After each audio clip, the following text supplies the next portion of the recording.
Before we begin tonight's story, make sure you hit subscribe. Trust me, you'll want to stay close when the lights go out. I never believed in ghosts until I saw my own reflection smiling back at me when I wasn't. It started 3 weeks ago when I inherited my late uncle's mansion on the outskirts of Ravenshollow. The place was more than 100 years old. Tall stone walls, broken windows, ivy crawling across every surface like green veins. Locals said it was haunted. I thought it was nonsense. I was wrong. When I first walked inside, the air smelled of dust and something faintly metallic, like rust or blood. My footsteps echoed through the empty hall as I looked around. The furniture was still there, covered in white sheets.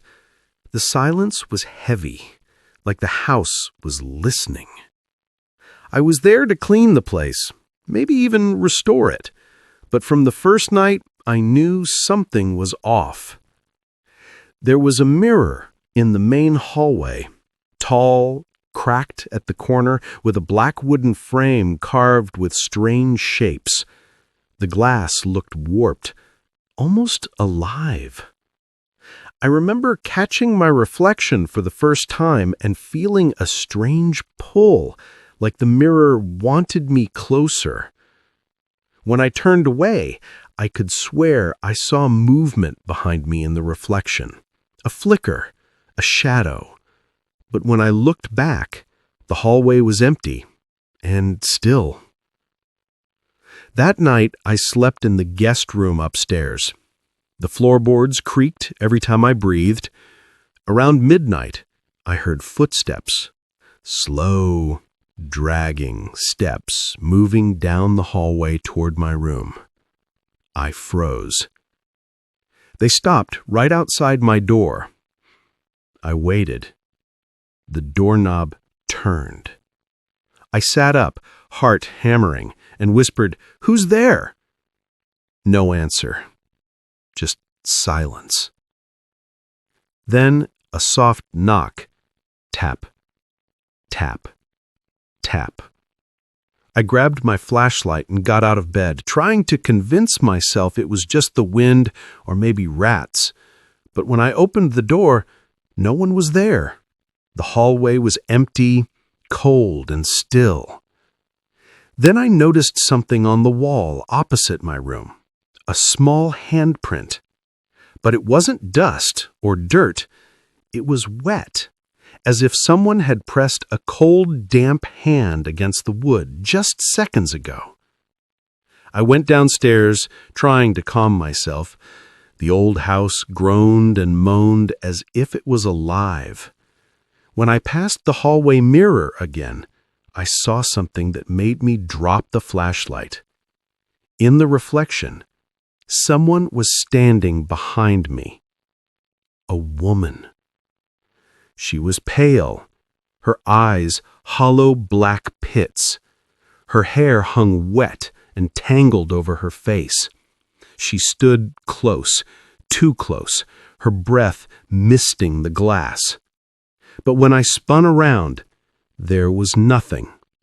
Just me, the empty hallway, and that mirror. I ran back upstairs, shut my door, and didn't sleep until the morning light crept through the curtains. The next day, I found an old diary in the library. It belonged to my uncle. The last few pages were disturbing. He wrote about the woman in the mirror and how she had started speaking to him through reflections, whispering his name, begging for help. He said she was trapped, and every time he looked into the glass, he could feel her trying to pull him in. I laughed nervously at first. It sounded like madness. But that night, I started hearing whispers too. They came from the mirror. At first they were faint, like a breeze carrying distant words. Then clearer, a woman's voice, soft and pleading. "Help me, please." I stood frozen in front of the mirror, trying to understand if it was a trick of my mind, but when I leaned closer, I saw something moving in the glass, ripples like water. Then, for a brief moment, a pale hand reached out from the reflection, pressing against the inside of the glass. I stumbled back, heart racing. The surface went still again. The next morning, I decided to cover the mirror with a sheet. I thought maybe it would stop the whispers. It didn't. That night, the voice came again, louder, angry this time.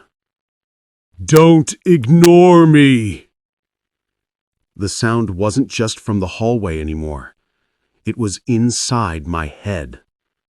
I ran downstairs, pulled the sheet off the mirror, and shouted, "What do you want?" The glass trembled. My reflection started to twist. My eyes turned black. My mouth curved into a wide, unnatural grin. The reflection spoke, but my lips didn't move. "Let me out," it said. I screamed and threw a chair into the mirror. It shattered into 1,000 pieces, but the voice laughed. And then the lights went out. The darkness was thick, pressing against my skin. I could hear footsteps again, fast this time, running toward me. I fumbled for my flashlight and turned it on. The beam caught a glimpse of something moving past the broken mirror, a shadow sliding across the wall like liquid. I ran upstairs and locked myself in my room. My hands were shaking so badly I could barely turn the key. I sat there all night, listening to the creaks and whispers coming from the hallway.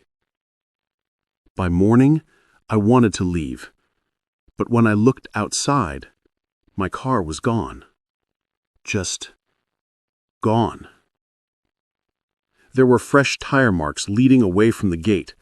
I hadn't heard a thing. I searched the house, hoping maybe someone had broken in. That's when I found another mirror, a smaller one, hanging in the attic. It wasn't there before. The moment I looked into it, I saw her again. The same woman. This time, she wasn't in the background. She was right in front of me, staring through the glass, her lips moving silently. Then her hand pressed against the inside of the mirror, and I felt cold fingers brush against my skin. I stumbled back, gasping. My heart pounded so hard it hurt. The mirror started shaking on the wall, rattling like something was trapped inside. Then, in a whisper that froze my blood, she said my name. "Daniel." That was the first time she spoke it. I ran from the attic, but every mirror in the house, every piece of glass, showed her face. The kitchen window, the bathroom mirror, even the screen of my phone. Wherever I looked, she was there, staring, waiting. And then I realized something even worse. Every reflection was slightly delayed. When I moved, it moved after me. That night, I decided to record everything, to have proof I wasn't losing my mind. I set up my camera facing the hallway mirror, pressed record, and left it running overnight. In the morning, I played the footage. At first, it was just hours of nothing, silence, darkness. Then, around 3:12 a.m., I saw her. She crawled out of the mirror. Her body bent and cracked as she moved, dripping water onto the floor. her head tilted toward the camera, her eyes black and hollow. Then she crawled out of view. The footage ended there. I dropped my camera, shaking. The clock on the wall read 3:12, the same time. Then I heard a soft whisper behind me, the same voice from the mirror. "Your turn." The lights flickered. The hallway mirror was whole again. Not broken, not cracked, like it had never been shattered at all. And in its reflection, I saw myself standing still, but my reflection smiled. I don't remember how long I stood there, staring at my reflection, smiling back at me, while my own face stayed still. It felt like my body forgot how to breathe. The air turned cold again, sharp enough to sting my skin. I took a step back, but the reflection didn't. It stayed where it was, smiling, wide and wrong, like a puppet that had learned to pretend. Then it spoke. "You broke the glass," it whispered, voice echoing from inside the mirror. "Now it's open." I ran. I don't even know where. Maybe toward the door, maybe toward anything that wasn't this cursed house. But the hallway stretched longer than before. Doors that were there yesterday were gone. The house had changed. It wanted me lost. Every few steps I caught a glimpse of her, the woman, standing at the end of the corridor, her head slightly tilted, watching me. Sometimes she was closer than before, without ever moving. I finally reached the front door and pulled at it with everything I had. It wouldn't budge. The lock turned freely, but the door felt sealed, like the wood had fused with the frame. I pounded on it until my hands ached. From behind me, the voice came again. "You can't leave, not yet." I turned and saw her reflection. Not her, but her image, staring at me through the glass of a cabinet. She was inside it, behind the glass, pressing her palms against it, whispering things I couldn't understand. I smashed the cabinet open with a chair. Empty. The whisper stopped. For a moment, I thought maybe it was over. Then I heard the same whisper, right beside my ear. "Look behind you." I froze. My body refused to move, but my eyes turned slowly toward the hallway mirror. The reflection wasn't just me anymore. There were two of us. The second me stood just a step behind, grinning. Its eyes were pure black. It raised its hand and placed it on my shoulder. I felt nothing. Then it leaned close and whispered something I'll never forget. "She's in me now." I stumbled away, screaming. The reflection laughed, my laugh, but deeper, cracked. It echoed through the hall and into every room, like the walls themselves were mocking me. I didn't know what to do. I ran upstairs to my uncle's study. Maybe the diary had more. Maybe there was something I missed. I found another entry hidden under the drawer, the last one he ever wrote.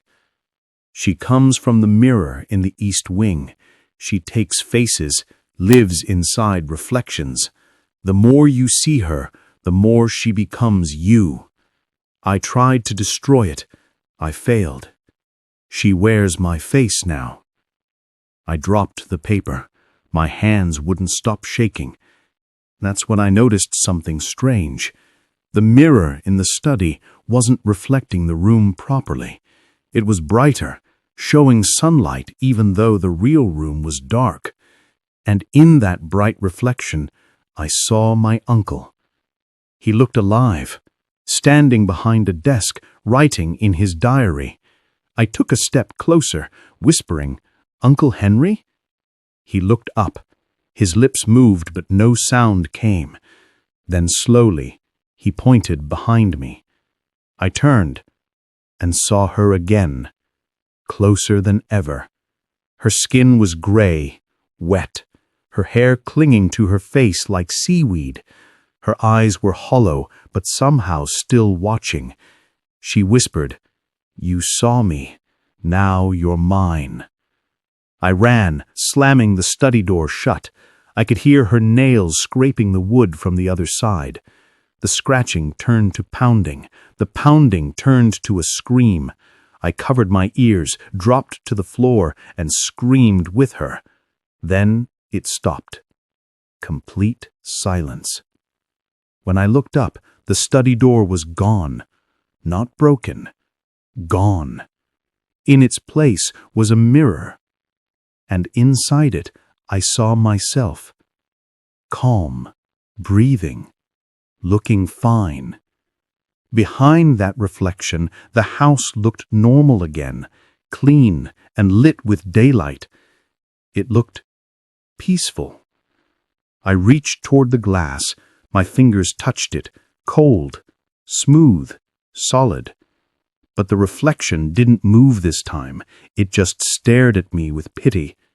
Then it lifted a hand and pressed it against the glass from the inside.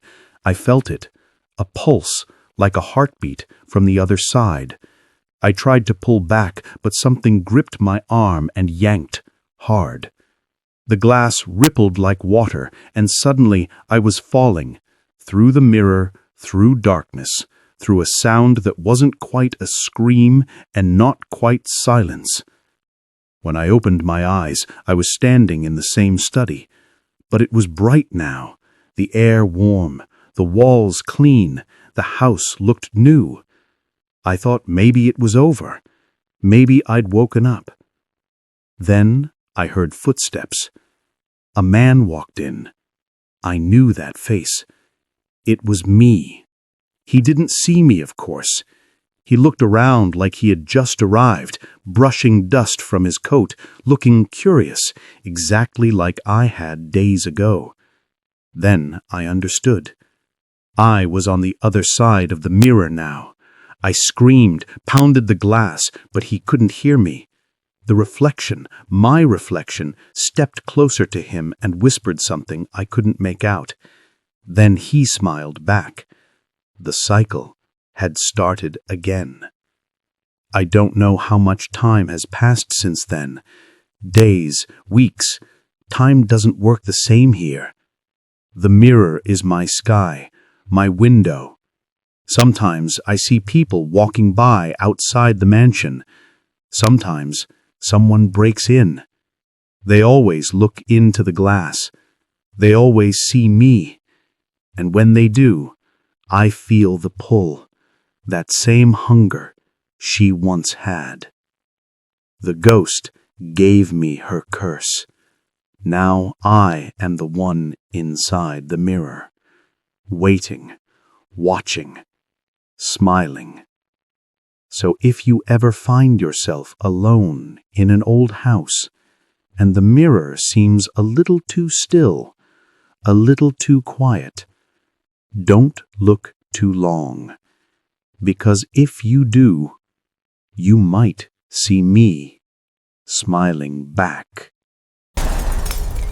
Kindly subscribe the channel and comment if you liked the video. Thanks for watching.